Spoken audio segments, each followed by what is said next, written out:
You're welcome back. This is Newsfile. It's your most authoritative news analysis platform. I'm your host, Samson Ladi Anyenini. And this morning, my guest from my right is Kofi Bentil. My left is Kofi Bentil, Senior Vice President, Imani Africa. And as you know, Imani has also done his own scorecard on the performance of the government. So it will be interesting to share with you their perspectives, particularly after having heard from Dr. Bawumia and the marks that he gives their government. There's one panelist who is not in yet. I understand he's on his way, John Jinapo. He is MP and member, Finance, Mines and Energy Committees of Parliament. As you may have noticed, he has also been doing his own town hall, responding to the Vice President and stating what he says are the contrary facts and making some really very serious allegations that we need to interrogate, including what he says is some $6 million, is it, that's missing, 655, that is missing from money that's supposed to have come from, is it the energy area. Also here in the studio, to my right, Dr. Ebo Texim, a senior lecturer, Department of Economics, University of Ghana. Doc, thanks for joining us. Okay. And Dr. Gideon Buako, a spokesperson to the Vice President. Welcome, Doc. Samson. Right. Thank you. And congratulations on your appointment as a research associate of the SOAS University of London. Most welcome. That came as good news, and it was all over in the news. Yeah. Right. Yeah. Right. You may be familiar with these things. What does that mean? It could be they called him or he applied, but what it means is that they have found you worthy to bear their name and to hopefully contribute to them. Am I right? Yeah, exactly. Yeah. So, what do you say about that? I mean, that's good news. Acknowledging him. I mean, so as it's a good. I don't know how it's going to do that. Are you leaving? Oh no. You leave from here. As you know, research associate positions are not full time, so So it's good news. I mean, so we hope that you learn a lot from this association with them to help us. I mean, our development challenges. And his position as the spokesperson, Vice President. Yeah. Thank you. Congrats. Thank you very much. Yeah. We want to start on the note of the Galamsey fight and deal with that really very quickly. We have done Galamsey. This will be the third week that we are talking about the matters coming up out from the Galamsey fight. So we'll deal with that quickly and then dedicate the rest of the program in excess of 2 hours to the health of the economy. Whose report should we believe?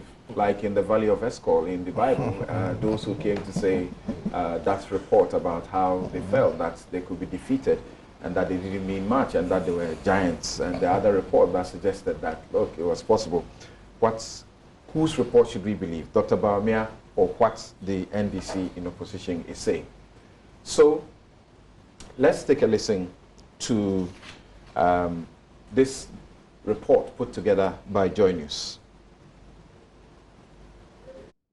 So 21, 22, 20, 24, 25, 26, 27, 28, 29, 30, 32, 33. Voice of the police officer who led the special exercise tracking the excavators brought to this yard.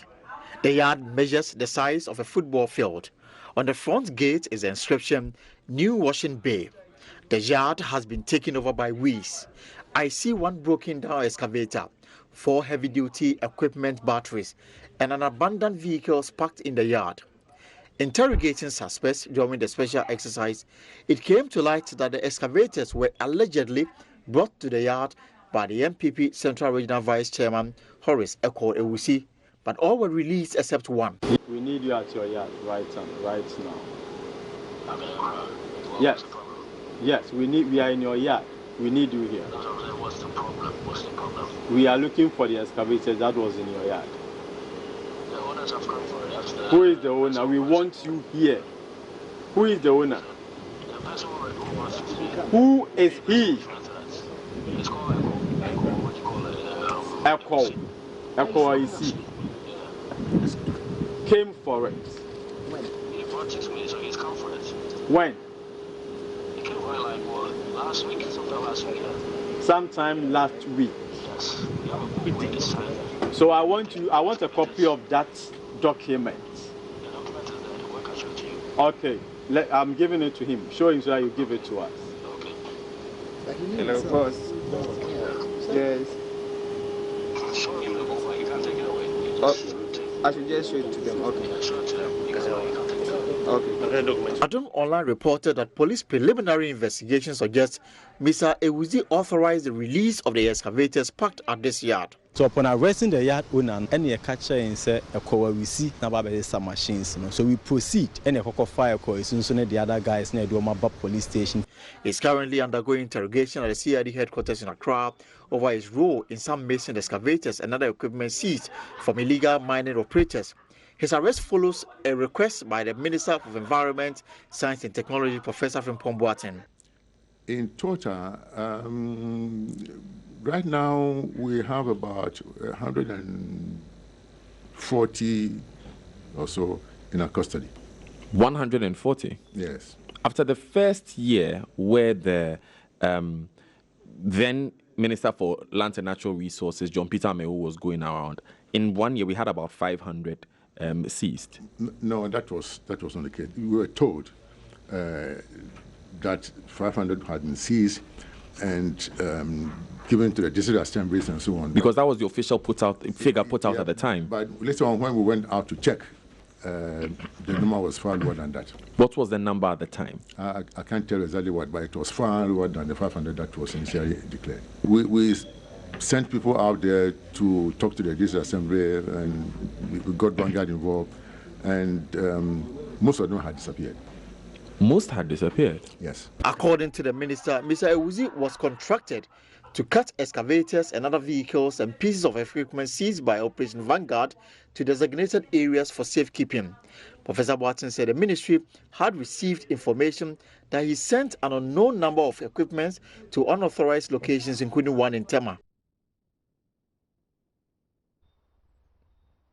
Right. So that's a JoyNews report cataloging a number of things that have led us up to this point, and certainly not a very good story to tell. But yesterday, Valentine's Day, the Daily Guide reported that some 14 Chinese nationals have been arrested. They were doing galamsey. Where were they doing it? In the Western region. They were arrested by the Operation Vanguard team. And where exactly were they doing the galamsey? They were doing it in the forests, Wasa Dunkwa, near Asankregoa. They were doing it in the forest. So your forest reserve is at a risk. Guess what? Just by that arrest only, they also seized as many as 15 excavators. 15 excavators in one arrest. Well, Gov't, I'd like to start with you here. And do you think that the state is doing enough? And for those of you who think we may be doing this issue too much, you may want to familiarize yourself with your constitution. In Article 36. Article 36, Clause 9 says that the state shall take appropriate measures needed to protect and safeguard the national environment for posterity. For posterity. And beyond that, the Constitution also gives citizens a duty to do. In Article 41K, it says we have a duty as citizens to protect and safeguard the environment. Are we doing this? As citizens, I think we are. And sometimes I feel ordinary citizens like yourself, myself, you know, people who have been engaged in this, groups like Occupy Ghana, Citizen Ghana Movement, we have day jobs. You know, we have, you know, families to feed and we need to earn our salary, but we have to take a lot of time of what we normally do to press people who are paid to do these things. You know, look at the work Ken and Co have done, Ken Ashigwe and Co have done. So if you ask, are citizens doing enough? Sometimes we are doing maybe more than we should be doing, and that tells you that maybe the state is failing. We could do more, we should do more. The Constitution requires us to do more. But we need to get to the point where we can trust the people we put in government and the people we put in office and the people we resource to do the work that they have accepted to do. Nobody begs anybody to run for public office. And too much of that happens in this country where citizen groups, citizens have to get up and push people to do what they have to do. And this Galamsey thing is really one of those sad examples. It reveals... You were here 2 weeks ago. Yeah. And you said there's no commitment to it. And that Galamsey is funding politics. And that's the biggest problem. And since I said that, you see what has happened. Okay, exactly that has come up. And sometimes it's not everything we can say at the table, but we know what we know, okay? And I worry that it is true. I worry about the evidence that has come up since last 2 weeks. Galamsey reveals maybe what is worst about the way we run this country. We do things that are killing us. Look, Ghana Water is shutting down plants. And by the way, I support them on that. You see, let me tell you why I support them. I think we must get to the point where Galamsey starts biting ordinary people directly. Then we'll have a mass revolt. It shouldn't be so. I mean, no government wants to have that arrangement. But if you have a situation where people in a particular locality or so cannot get water, they would charge and start taking the law into their own hands and driving out these Galamsey people. Now, must it come to that? No. But if you get to the point where there's nothing else that you can do, then citizens are going to take things in their own hands. So Galamsey reveals what is very wrong about sometimes how we run the country. Government seems to be doing a lot about it. When you look beyond the surface, you realize that the people who are supposed to be working on a thing are actually profiting from the mess. Okay? And you look at the problem, ordinarily it should not be a problem that is difficult to solve. Excavators getting missing. Heavy equipment, you can't move them by themselves. And they get missing. You go beyond the surface, then the people who are supposed to do the work are the ones committing the crime. So for me, Galamsey reveals what is wrong about the country. It is not impossible to solve. It just happens to be a situation where the state has failed, and has failed not because the state is incapable, but the persons we have entrusted to do the work are themselves the culprits. So you referred to the Ghana Water being compelled to shut down some of its treatment plants, and we have heard some of those stories previously, but even yesterday, there was also the report from the Ashanti region where the Ghana Water Company there has warned that its treatment plants at Odaso could soon be shut down if urgent measures are not taken to prevent illegal miners from polluting the Odaso River. And that's according to the quality assurance manager in that area. So you're saying what? Perhaps we should wait and see how some of these shutdowns happen and we get the bites. Then we will act. Is that what you said? No, I'm saying I hope it doesn't come to that. But we are now there. We are at a point where the water coming into the treatment plant is so muddy. If you allow it into the treatment systems, it will spoil the thing. So there's no way out than to shut it down. And I'm saying when these things start happening, then citizens will feel the direct bite. Unfortunately, if it comes to that, you would have people take the law into their own hands. In the past, we had ASAFO groups. ASAFO groups were community-based militias, and they protect the community. If you have that situation and the state is failing, they will come back. And they will go into the bush and start taking the law into their own hands because now you are affecting their water. Now, the state exists to prevent that. But if the state fails so consistently over a long time, then like you and I and Ken Ashigbe and the journalists and CGM, and we now have to stop what we are doing and come and push politicians to go and do what they are paid to do. And I'm saying it reveals how we run this country. And it is not because it cannot be done. It is because some of the people who are supposed to do it are criminals. And they are the ones committing the crimes. So we need to start pushing our governments even more, unfortunately. Talk about some of the people involved and the issue of particularly what you stated profoundly, 2 weeks ago, and right after that, in the course of that week, the things that, the revelations that came out. When you listen to what happened about, the ECOC, we are told he's a suspended first vice chairman of the party in that region, that the conversation recorded that we have become aware of. Do you really believe him, or you would rather believe the explanation that have come forth? That when he says they mobilized money out of all of these things and dumped it at the good professor's, desk, and also that there was an arrangement, and the professor seemed to be heard to be confirming that he had asked for a committee to be set up, which was supposed to lead to a process to generate money to support or for party activity. Do you really believe that story, or you would rather believe the explanation that what they meant was for small-scale legal mining activities to generate money for the party's activities and not to go into illegal mining? So you have a person under pressure who may feel like he's been scapegoated. Right. He feels we all did this and now there's trouble and you are leaving me, out to dry. When a person is under that kind of pressure, it is not wise to believe everything they say, because you should assume that they are trying to also implicate other people and say things to get themselves off the hook. But under this circumstance, it is also not wise to totally disbelieve what they are saying. And the guy brought the receipts. He gave us recordings. So if you ask me, do I believe him? I will be a fool to believe entirely everything he's saying. And I'll be a fool not to believe everything he's saying. So specific. Will you be wise to believe the statement he made in the presence of the professor that you tasked me to set up a committee? I did that committee and we have been working.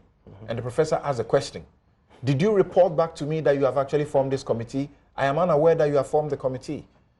Does that tell you that he indeed had tasked him to set up a committee? What it tells me is that something worrying has happened. And you and I know, especially because we are lawyers, that you don't take the prima facie situation. That is why there are investigations. So again, I don't disbelieve him, but it does not mean I believe him. Okay. And there are details about that which are worrying.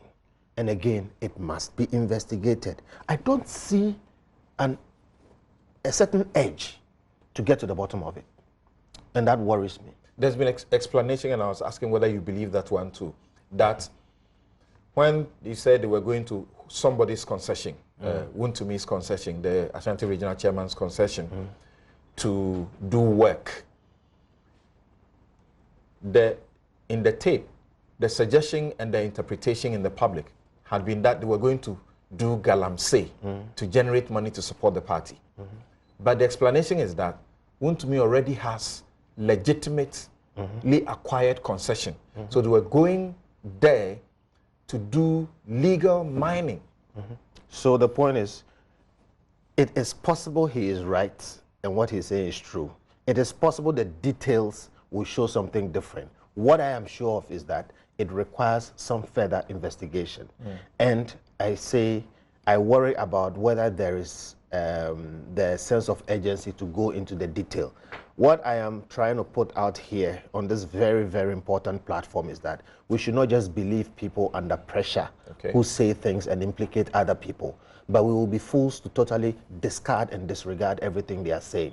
Like we've said on this platform, this galamsey thing is killing us. Look, there's poison in our water. And when I say our water, I'm talking not about you and I who can buy bottled water. There are vulnerable people who don't have a choice, and they have to drink this stuff.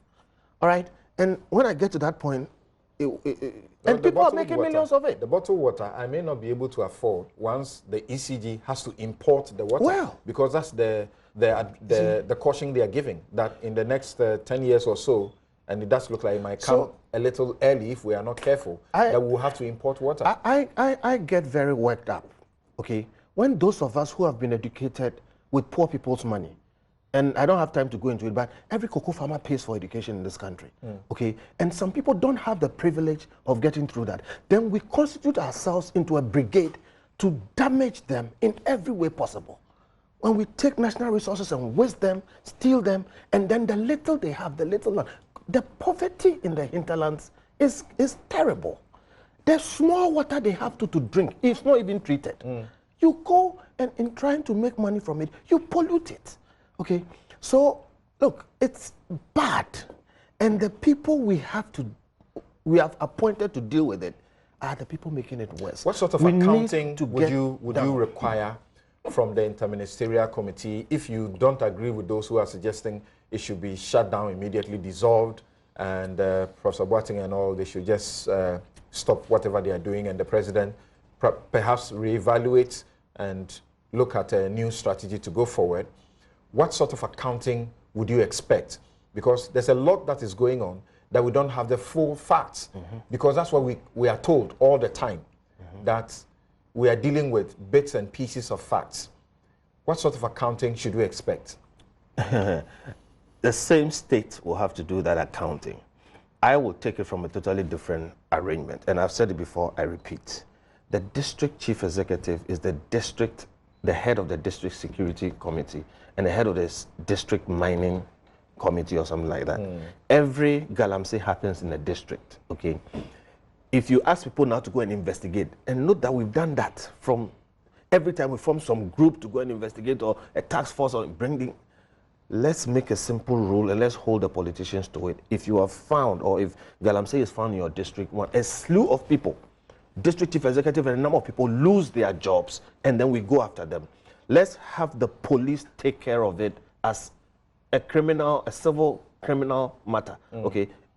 Something which is a crime happening within the civilian population, so that we don't apply. I have advocated for the army to go in before, but we had the same problem. So let's treat it properly. But this thing about people having to pay for it, okay, and possibly let us start involving the locals in policing their own environment, okay? But I think that when people have to pay a heavy price for not doing their job as district chief executive, etc., that will be the start. And we can take it from there. In 1 minute, what I really wanted to find out from part of the accounting process, should the president who set up this, Operation Vanguard, or Professor Frimpong Boateng be made to account to the entire nation what he has done so far, how much of our taxpayers' money has gone into this process, and the problems that have come up with it, the successes, and so on and so forth. Should there be that kind of accounting? The police,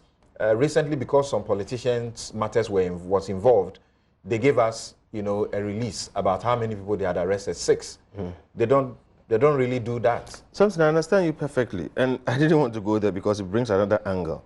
In all of these things, when we say the executive which has to do the work has failed, that is the single reason why Parliament exists. And in all of these things, we've not had Parliament. And it's politicians who are there, it's elected people. The accounting you are talking about must happen in Parliament. And I feel pained that they have not seen it fit. Look, it should be possible for a report to be made to Parliament every quarter. It should be possible for Parliament to establish a committee to go and check on the report. If it is serious, let us treat it as if it is. That kind of accounting should not be within the executive. All right. If Parliament is minded to, and I'm very disappointed they are not seeming to do that, they should require of the Minister of Interior to give them a report every quarter. Okay. John, you in your, public, you called it public dialogue series, said that this government has turned a surgeon into a galamsey man. Is that the representation for you of what the fight has become? Thank Thank you, Samson, and good morning to everyone. First of all, this is a major issue for the country, and I believe that because of the importance you attach to that, that's why you consistently, and I've realized that Joy FM and the multimedia group has consistently be at the forefront of the fight against the landscape. And I think that you ought to be commended. You've done a very good job. Even when we were in office, you held us to accountability, and you insisted that the right thing ought to be done. The Constitution requires we do so. Yes, but some people have read the Constitution, some people are lawyers, and yet they are doing what is illegal and what is proper. Okay. So if people like I understand we have a little problem with your microphone. Okay. So we'll get John's microphone fixed, and then we'll return to him. Yes, so Dr. Boako, in recent times, we have even heard people within the presidency suggest that Professor Frimpong Boasing should be sacked. His committee should be dissolved because he has failed. What does that tell you of what is going on? Well, I think the issue about the Galamsey is a national issue. And that's what informed the president in 2017, early in his leadership, to forcefully come out to fight the menace of Galamsey. Of course, in such an enterprise, so much resources have been pumped into it, but I dare say that the issue of dealing with the Galamsey should not be seen as a cost matter. It should rather be seen as when you decide not to do anything, what happens. Before this fight started during President Kufuor's time, previous governments had made attempts, but to no avail, and mining has been with us for quite a long time. And we cannot say as a country that we also not allow people to mine. But of course, we need to manage the negative externalities that are associated with the mining. And so we've had problems with our water bodies, and today we have seen the threat coming from the Ghana Water Company Limited, that if we are not able to protect our forest and the water bodies, a time is coming where we'll find it difficult to get water to drink. And Mr. Kofi Annan of blessed memory had earlier said that the next world war could be fought on water shortages and not on any other thing. So the problems are dire, but we needed pragmatic and bold decisions to be made in this fight. And I think President Kufuor rightly hit the nail on the head. And I must commend civil society, the media, and the entirety of the Ghanaian people for the support and the commitment they showed towards that gesture by the president. So the president was quite clear, and he's still quite clear in his mind, that we need to fight this menace of Galamsey. Of course, during the fight of Galamsey, a lot of policy measures were taken, including the activities of the Interministerial Mining Committee. And we wouldn't say that it has been a total failure, because along the line we saw pictures and videos of water bodies that more or less were turning to be clearer. And all those went to complement the fact that, or to enforce the fact that the fight is gaining or yielding some good results.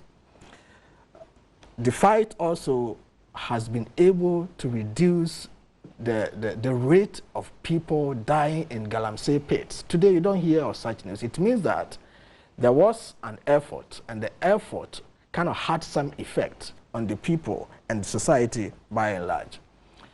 Recently, we have been confronted with the issue of excavators and whether or not the excavators are missing, they are lost, or they are stolen. You see, when you are dealing with the issue of missing or lost or stolen excavators, for want of a better word, we ought to be very careful, and I appreciate the kind of discourses we've been having in this country, except for a few political issues that have been brought on board.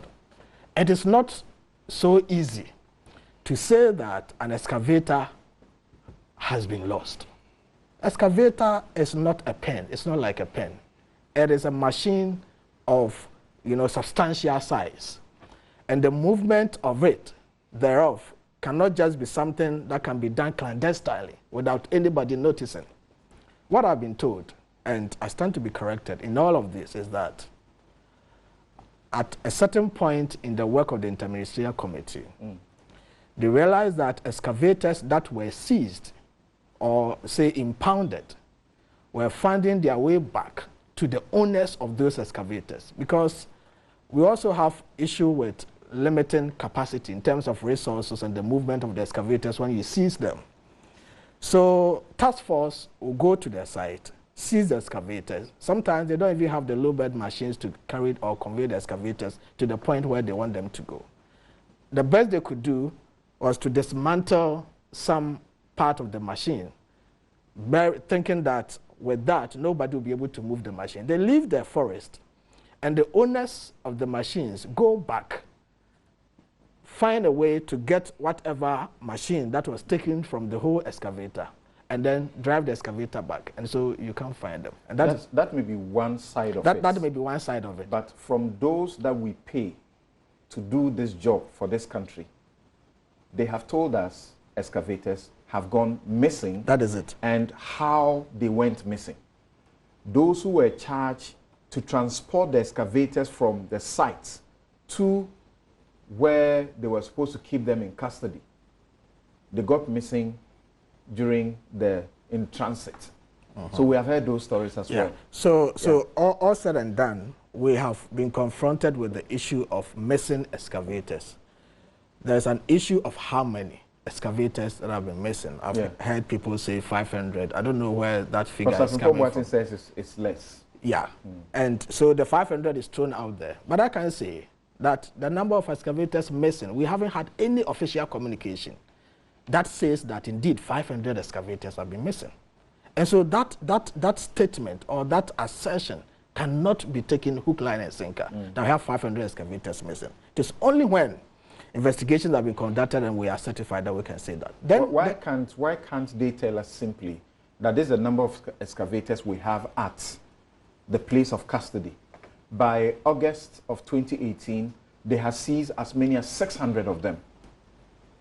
So they should be able to tell us clearly that this is the number we have here, and this is the other number we may have given back because we seized them wrongly, or a court has ordered that we should return them.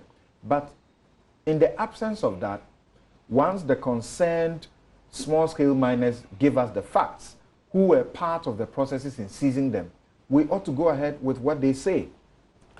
Samson, I wouldn't want to debate so much on that. I think it's a duty and a responsibility that somebody must exercise, and I think the right path is being taken.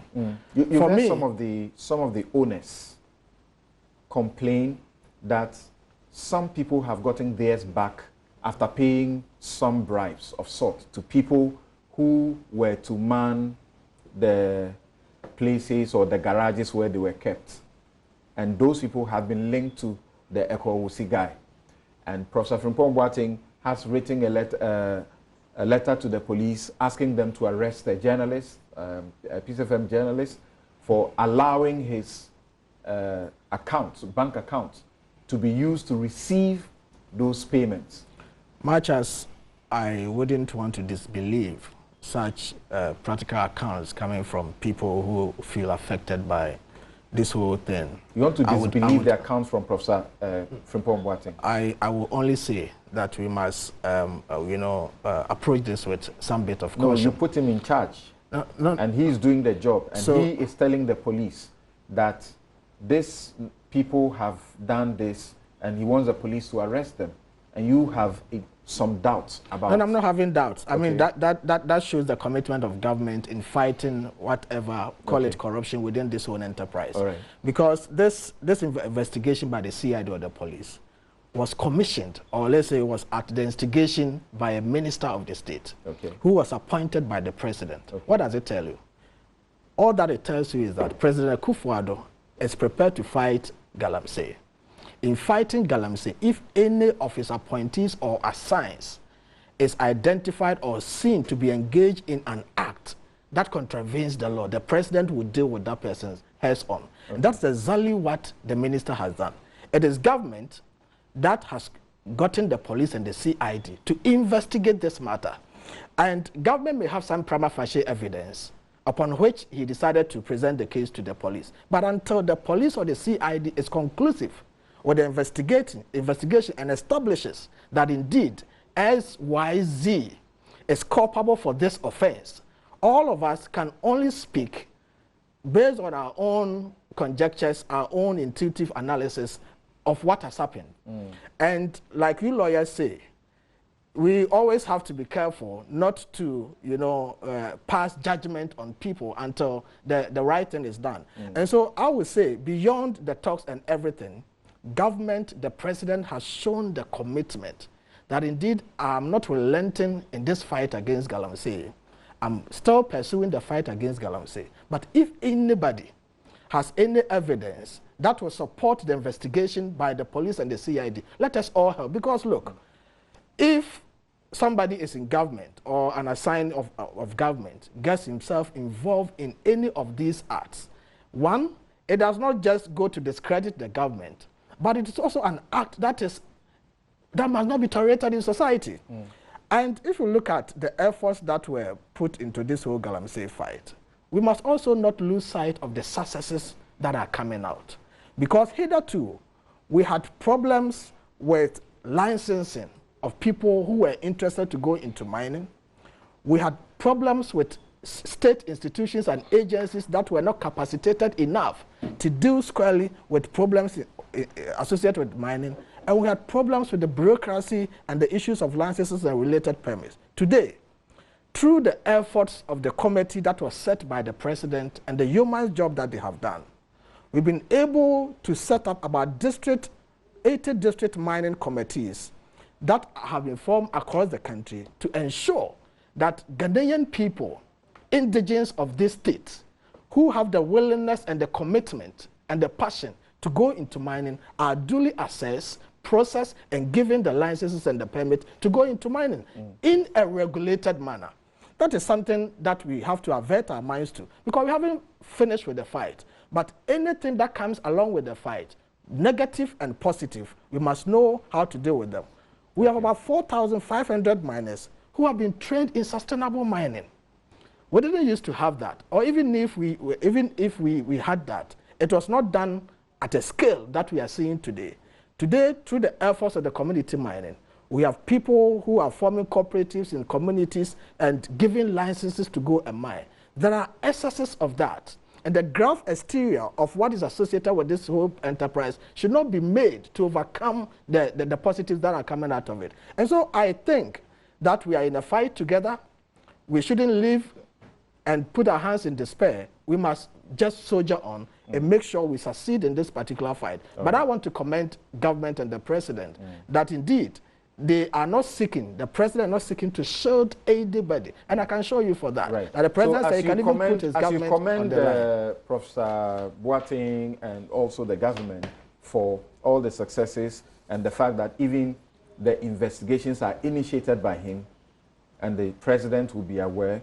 Is the president also not aware that it might be an abuse of his office if the allegations that have not been repudiated stand, that he is tasked with this job, then whilst he's doing that job, he's giving concessions for purposes of mining to get money to fund the party? That part of the story cannot be taken hook, line, and sinker as was presented.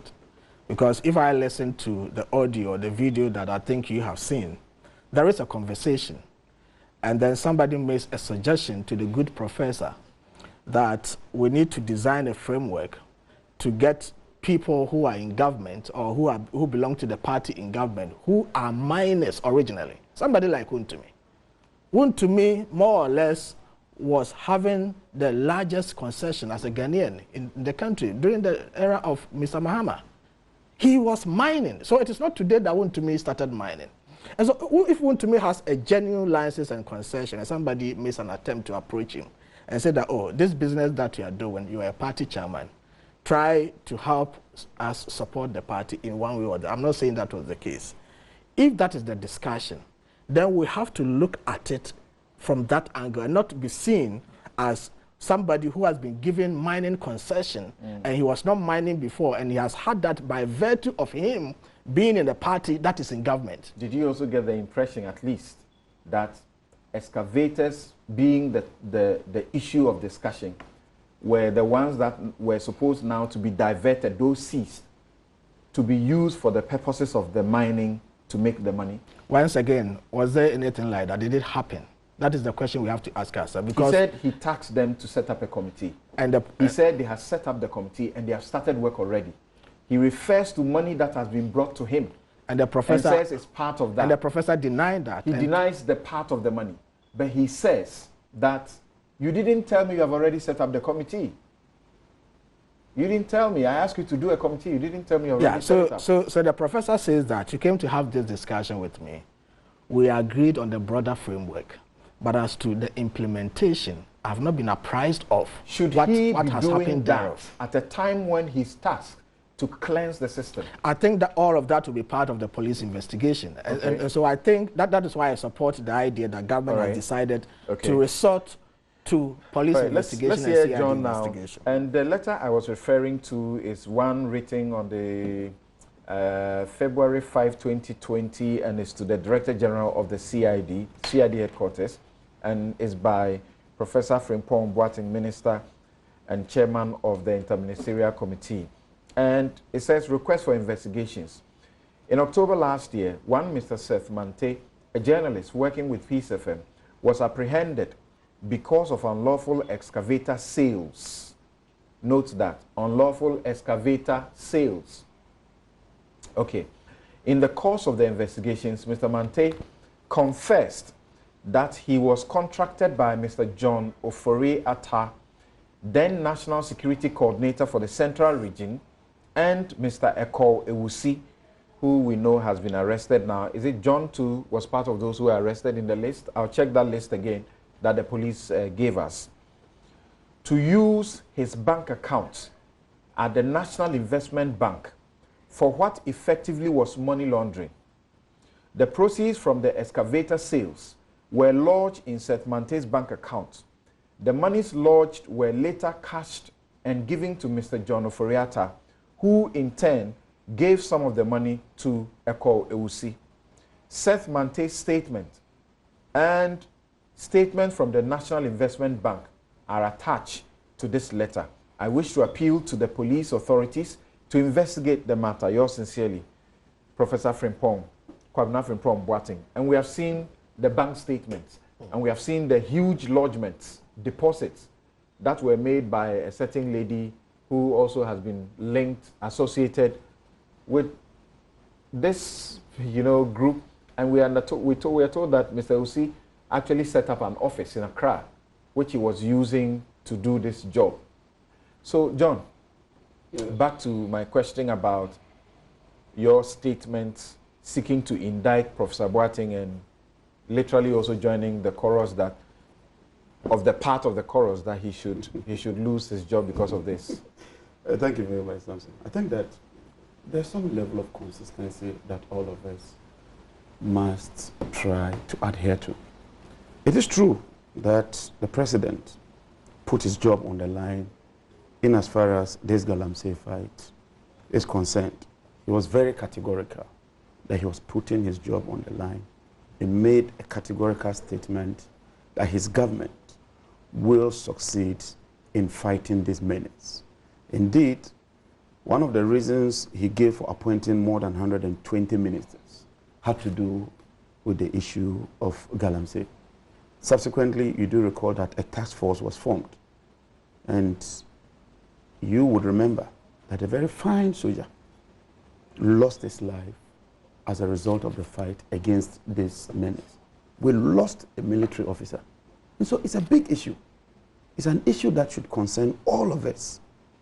And so when we are dealing with these issues, we should be very, very honest, sincere, and deal with the issues frontally. And I'm happy that we'll be getting to the Vice President's statement soon. I refer you to my Joy Online, where the minister responsible for lands makes a categorical statement at the end of last year that they had succeeded in achieving 85% success with the fight against Galamsey. And this is consistent with the NPP.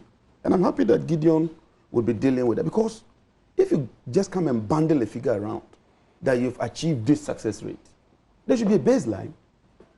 There should be some assumption. How did you arrive at that? So that all of us can interrogate that so-called achievement of 85%. You and I, and viewers and listeners, would attest to the fact that this 85% so-called achievement is nothing to write home about. And that based on what is happening, you cannot claim to have achieved 85% success in the fight against Galamsey. Today, water bodies are threatened. Treatment plants are being shut down.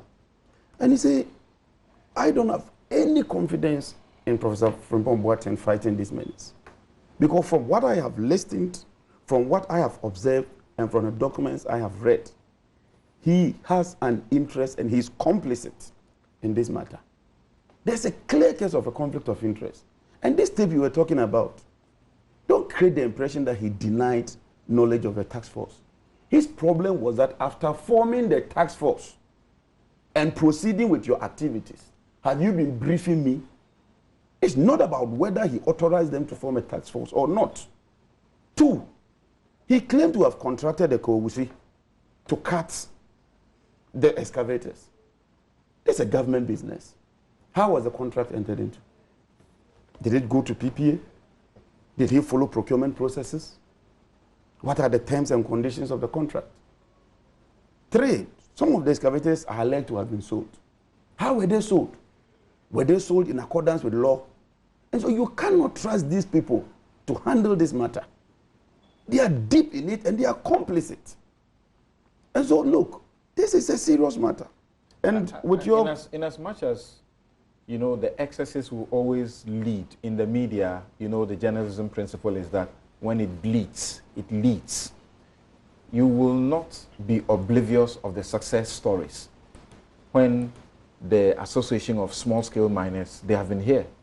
And we have seen also the documentation at the lifting of the ban on small-scale mining, how they had been able to stop, largely successful at stopping Galamsey across the country, and then training the people, giving them the skills to be able to do responsible legal mining.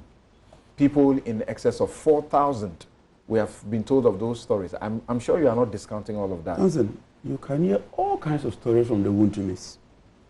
The bottom line is the net effect and the outturn and the outcome. The success story is that water bodies are being threatened today. Treatment plants are on the verge of being shut down because the situation is exacerbated and is getting worse. That is the outcome. Today, you just mentioned that 14 Chinese have been arrested. I was just referring to Asafumaf.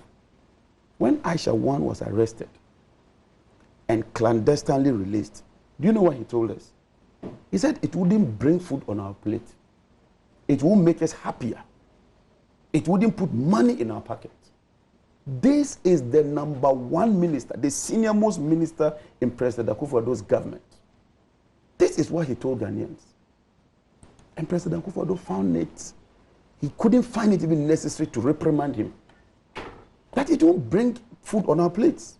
It wouldn't make us happier. What message does that send? So today you are not just arresting one Aisha 1. You are finding out that 14 of them are there.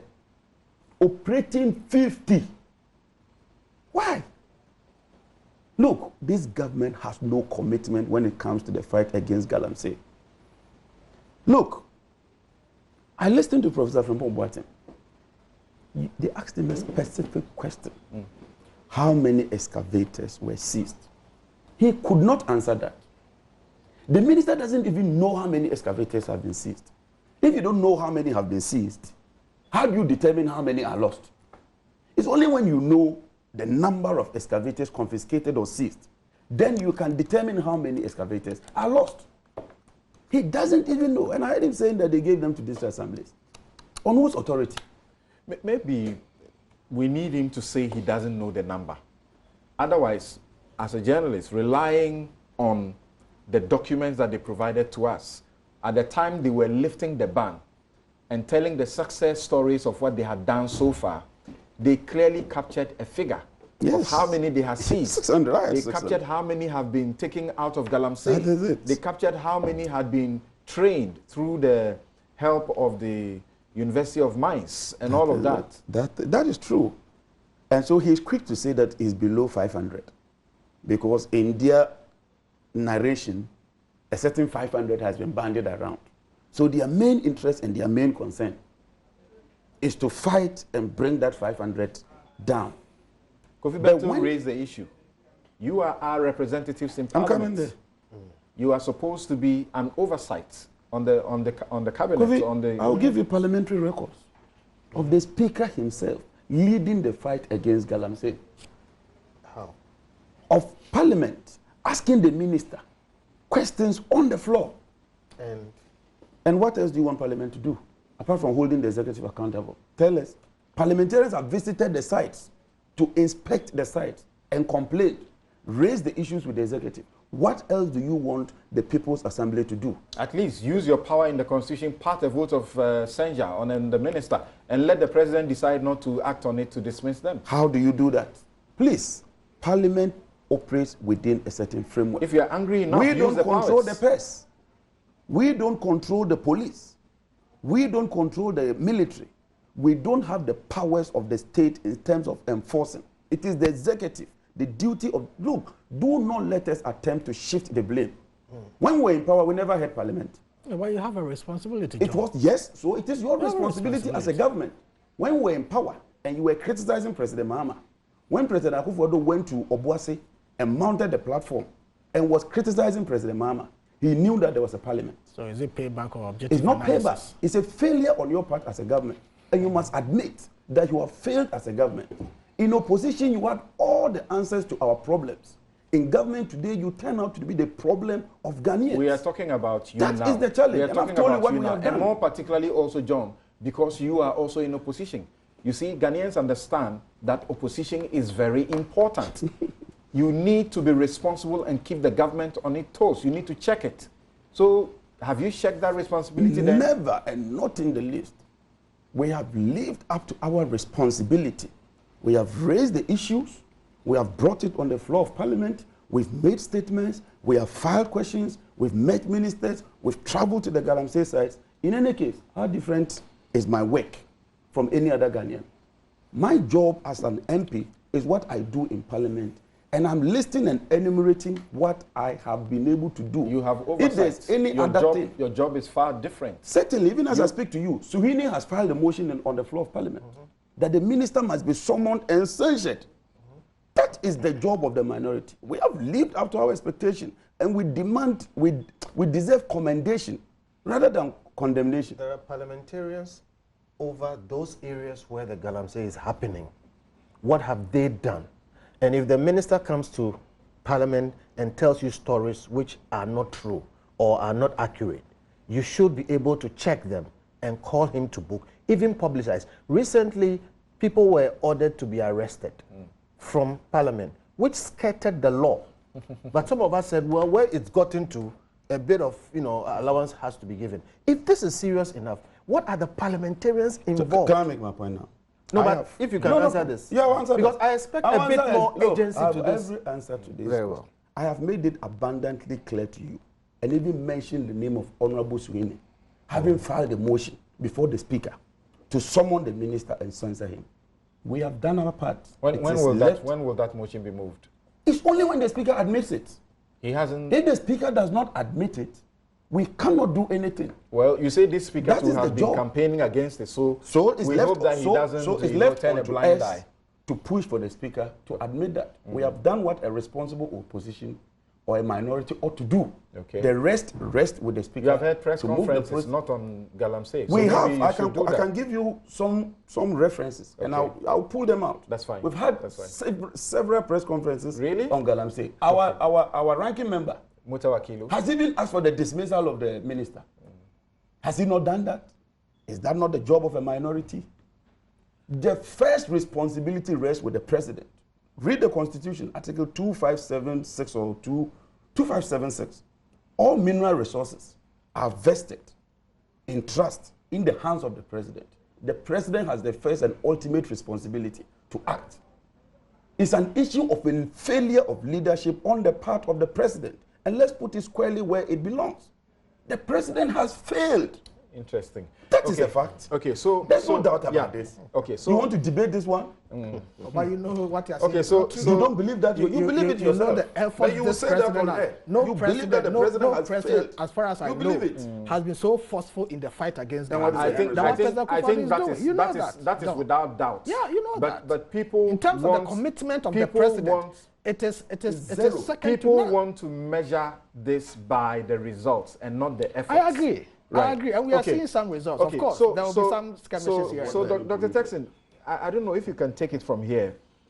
The 14 illegal miners that were arrested yesterday and 15 excavators seized from them. If you read the Daily Guide story, it says that they were transported from where they were and brought to the IMCM. What's its name? The Interministerial Committee on Mining. On mining. What would be your first expectation? Should they have been matched to the police for the purposes of prosecution, where they are looking to as many as 20, 25 years in jail? What has that been the busy?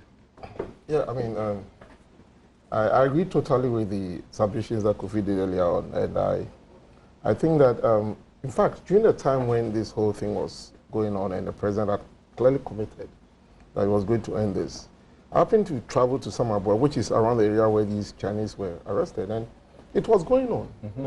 I mean, I won't say it was a failure on the part of government, but I think that the extent to which Galamsey was growing the economy, the fact that we had limited resources to fight was going to mean that there were certain areas that the security men were not able to get there, and Galamsey was going to go on. What is refreshing is that ever since these issues came up in the last few weeks, there's a renewed attempt to go to other areas, and then, so it's refreshing to note that these Chinese have been arrested.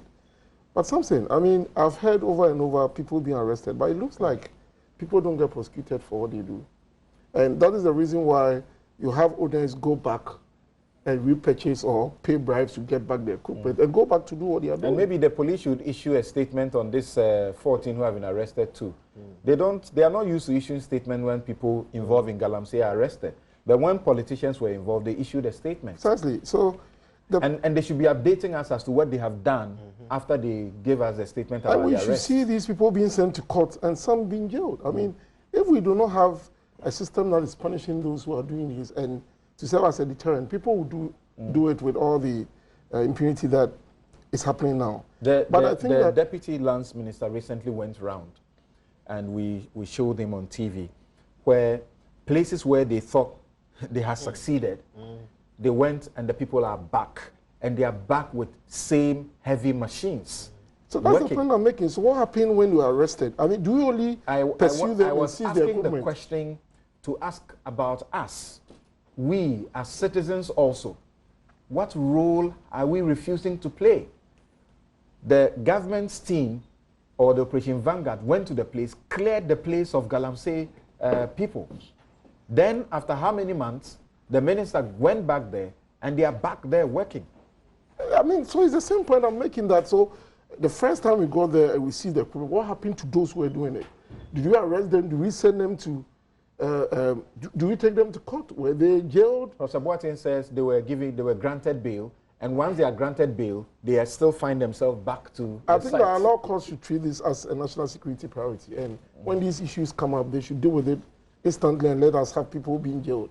Not until people are jailed and those who want to do this with impunity know that, look, if I'm in trouble, I'm going to jail. People will still do this because it comes with a lot of money. Yeah. People make money out of that. Briefly about that, there are people who have suggested that perhaps to underscore how seriously the nation takes this, we should have a dedicated court where these trials will happen every day and not the usual lethargic thing you find around the courts. Yeah, I have thought about that, and I say if it is serious, we should treat it as it is. Now, I think that, like he's saying, it's curious that nobody gets prosecuted or jailed.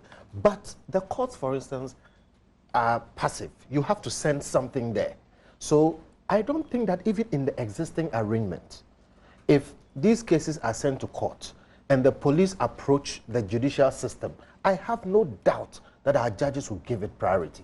So it's a process. There's a value chain. But you don't agree that best way, dedicate one court or two, I agree. And let them deal with this on a daily basis. I agree, but would that court be in Kumasi, Tamale, or Accra? It doesn't matter. Wherever you're arrested, we bring you to Accra. It's at your cost. What I'm saying is that even if a court is not dedicated, what is important, I think, is one, I'm rather thinking we should have a dedicated police force or a force. When they are arrested, you know, when these things are seized, they are sent to the MCIM or so. I think there must be a police team dealing with this. You are arrested, you are sent there, and there's a process, okay, that sends you through the courts. I agree with... Already the law says when you arrest them, the excavators, you keep it as evidence of crime and keep it with the police. We have breached that. We are not keeping it with the police. That is what I'm hoping should be enforced. And we have a police. I am not too sure why what is going on in the police is going on, but what you are saying is to the effect that they should be sent to court. And I'm saying somebody must send them to the court. Right. You arrest them straight into that court system. Yes, if we have to set up a different court, so be it. But I'm saying, even without a court being called Galamsey Court, I believe that with an arrangement with the judiciary today, if we say, look, let's treat Galamsey cases special, they will. Okay. All right, so proceed. So like I was saying, I mean, I feel so sorry for the president. This is a president who, when he assumed office, put his presidency on the line. Said, look, I was going to fight Galamsey and then win the fight against Galamsey. But from the stories that we are hearing over the last few weeks, it looks like those appointees that were supposed to support the government, especially the president in his desire to end Galamsey. So wait, this is important because as I was asking that question about dedicating courts, I remembered an encounter with the Chief Justice for some of these things to be done. And the Chief Justice apparently had dedicated 14 courts. She has said that 14 courts had been dedicated and they will independently handle all cases related to illegal mining that is destroying Ghana's water bodies, vegetation and arable lands. So she said, as an institution committed to rule of law, we are prepared to lend our support to this renewed fight against illegal mining to stamp out the menace and thereby protect the country's natural resources, particularly our water bodies, for the current and future generations. A statement from the judiciary. And how many cases have gone there? Said, and this was Justice Georgina Wood. Okay. And the present Chief Justice, I believe, is very committed to this. Right. So, question is, how many cases have gone there? When the committee itself is complaining about things not happening fast with the courts and things, what is going on?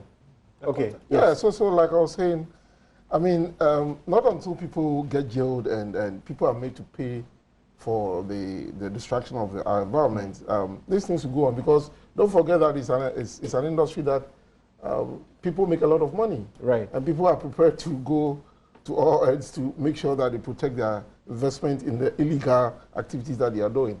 But for me, it's important. I mean, if you look at our national development goals, I think one of the main goals is to ensure that we protect our natural environment. And I don't think that over the years, Ghana as a country has been able to do that very well. I mean, it's quite clear that there is some level of, what do you call it, political colors to all of these things. I mean, I normally listen to the opposition and it's like, initially I thought when this president started, the whole idea was that we should look at small-scale mining as an avenue to create jobs for these young men and women who have no jobs to do in there. And I quite remember that at a point, we criticized the president for moving into this specific area where there were over 2 million jobs that were going to be lost. I think I remember that argument coming up. Okay. Now it's the president, I think, should take a real look at the approach. And the reason why I'm saying this, if it's possible, like Kofi is saying, we need to equip the police service to do this. All right. I don't think that the efforts that we have in his appointees trying to help out is helping out. And if you look at we see Co, who are neck deep in the party, and the embarrassment that they have come up with, I don't think that his appointees will help. So then we need to equip the police, the military, and then allow them to do their own work. And also have the law courts. Within the Operation Vanguard, there's a military. A member has reported one member for receiving in excess of, is it 24,000 bi-monthly?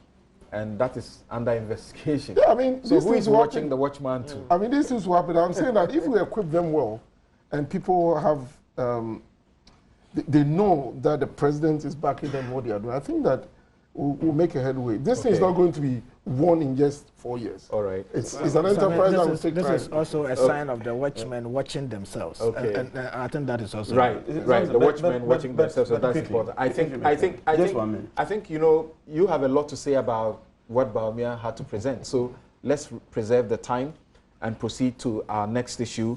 But on the Galamsey and Professor Frimpong Boateng's letter to the CID, this is the question we would like Professor Boateng to answer.